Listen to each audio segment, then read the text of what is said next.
Baissez-vous, regardez, Ah oui, là. il suffit de vous baisser, vous allez le voir, hein, voilà. Donc l'air il passe par le gros tuyau qui est devant et il va au collecteur d'admission. Et si vous regardez bien entre le collecteur d'admission et le bloc moteur, vous allez voir les pipes d'admission. C'est les petits tuyaux qui permettent d'amener l'air dans chaque culasse. Ça, on voit pas où ça. Par le dessus, je crois que c'est mieux. Voilà, par là. Vous les voyez les tuyaux? Vous voyez les pipes d'échappement sur le dessus qui sont un peu noires et rouillées. Et en dessous, vous avez les pipes d'admission d'air. Bon, c'est pas très facile à voir. Hein. Personne ne les voit. Moi, je ne vois rien. Là, peut-être, non. Ces petits trucs-là, non. Bah non, c'est sur l'écran, ça. Ouais, non. Vous les voyez? Non, pas du tout. Et puis d'admission, Alors là, c'est derrière ici. Ah ouais, c'est juste ça, mais là. Peut-être sur l'autre, on verra mieux. Vraiment rien ici. C'est sur lui. C'est plutôt ici, là. c'est toujours mieux, mais bon, Puis déjà, les on a la admissions, elles sont lumière.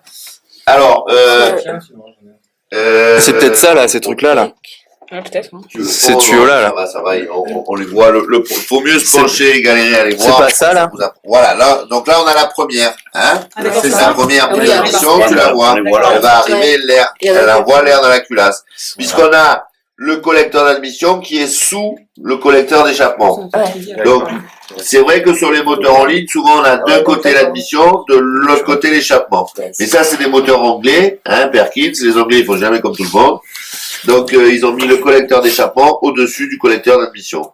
Donc, il faut que l'échappement puisse sortir de la culasse et rentrer dans le collecteur, et il faut que l'air puisse sortir du collecteur d'admission et rentrer dans la culasse. C'est pour ça que les pipes, elles sont les unes un peu au-dessus de l'autre. Hein? Ok. Vous les avez vu, on les voit, on se descend un peu devant, dessous, Ouais. Voilà. par le dessus. Hein? Ils sont là, ouais. Ouais. Voilà. Alors, les gaz, donc l'air, on a vu ce qu'il fait. Ça, c'est la pipe Filtre à air, turbo, réfrigérant d'air et le gros tuyau pour aller là. Alors, tu vois, là où il y a ton petit doigt, il y a un petit écrou carré. Qu'est-ce qu'on pourrait mettre là, à votre avis? Une anode. Une petite anode? Sur l'air? Non, non, peut-être. Mais bon. Qu'est-ce qu'on pourrait mettre? Soupape de décompression. Ben, on pourrait mettre soit un thermomètre pour vérifier la température de l'air après le réfrigérant, soit un manomètre pour mesurer la pression d'air donnée par le turbo. C'est pour ça qu'il y a cette petite vis. C'est quand ils font les essais, ça leur permet de mettre un mano et de faire des tests. Hein? On s'amuse pas quand on construit un moteur à faire un tuyau spécifique et sur ce tuyau spécifique mettre une prise de mesure si elle sert pas. Hein? Ouais. Alors l'échappement, il fait quoi l'échappement? Lui, il passe, il sort de la culasse, il rentre dans le collecteur d'échappement, il va où? Dans le turbo. Dans le turbo direct. Ah voilà. Et alors pourquoi le turbo il est tout rouillé, tout pourri là? Il chauffe. Il chauffe, ouais. Il chauffe et puis... Comme il chauffe, la fonte elle a refroidi, chauffé, refroidi, chauffé, refroidi, chauffé. Donc elle a rouillé. Et c'est pour ça qu'elle est toute oxydée. Hein? Et vous voyez bien que la partie du collecteur d'échappement qui est refroidi à l'eau de mer, on a encore la peinture bleue.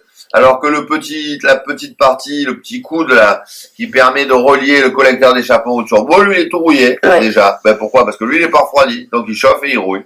La coquille du turbo, celle à côté échappement, elle n'est pas refroidie non plus par le 4 saisons comme vous verrez sur les nouveaux moteurs. Donc elle rouille aussi et elle chauffe. Et comme elle chauffe, ils ont disposé un calorifugage pour éviter de faire chauffer toute la machine, qui vous voyez présent sur le moteur tribord et absent sur le moteur, d'un côté il est, de l'autre côté il n'y est pas. Alors ça, à votre avis, pourquoi ils l'ont viré? Ça devait chauffer trop? Non. Trop refroidir? Ou alors il y avait peut-être une petite fuite, donc ils ont cherché la fuite, et celui qui a cherché la fuite, il a oublié de remettre le... Bon alors normalement là c'est pareil, hein, on n'a pas du papier d'aluminium sorti de la table de la cuisine pour venir enrouler une espèce de laine pourrie quoi. Hein. On a normalement des beaux matelas faits sur mesure, bon mais c'est pas le même prix quoi. Hein, et qui viennent recouvrir le collecteur d'échappement qui n'est pas refroidi et la coquille du turbo qui n'est pas refroidie. Ça évite que la machine elle chauffe. Hein, vous voyez bien que là, si la coquille du turbo elle n'est pas recouverte comme vous avez sur ce moteur, eh ben quand le bateau il va naviguer, cette coquille c'est un vrai radiateur. Ouais. Alors que de l'autre côté, comme elle est sous le calorifugage, eh ben elle chauffe beaucoup moins la machine. D'accord? Ouais. Ok. Donc l'air, on l'a vu. L'échappement, alors je vois pas bien, qu'est-ce qu'il fait le tuyau d'échappement après là? Bah, il sort, Il part dans Après, il va le directement Et à dehors. l'arrière. Dans l'échappement, ouais. Et qu'est-ce qu'il y a au bout d'un moment qu'on a vu tout à l'eau l'heure? de mer qui se rajoute. Donc après, il n'y a plus de calorifugage. D'accord, ouais, parce que c'est Ouais. froid du coup avec l'eau de mer. Et voilà. Hein, si l'eau de mer, elle vient refroidir les gaz, alors il y a un truc qui est un peu particulier sur ce bateau, c'est qu'il n'y a pas de boîte à eau. D'accord. Normalement, à partir du moment où on met l'eau de mer, on devrait rentrer dans une boîte à eau.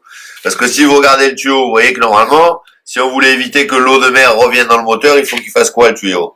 Là, il... Vers le Vers le bas. bas, ouais. Et là, il va pas vraiment vers le bas. Non. Tu vois?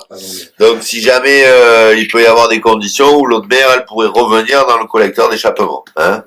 Bon, ça va que le bateau, il navigue quand il fait beau, il va pas loin, quoi. Hein? Ouais. Parce que là, si jamais vous êtes vraiment dans un gros mauvais temps, l'eau, elle peut... C'est trop limite l'installation de cet échappement. Il n'y a pas assez de pente entre la partie humide et la partie sèche des gaz. Hein. C'est un peu sauvage, quoi. C'est un peu particulier.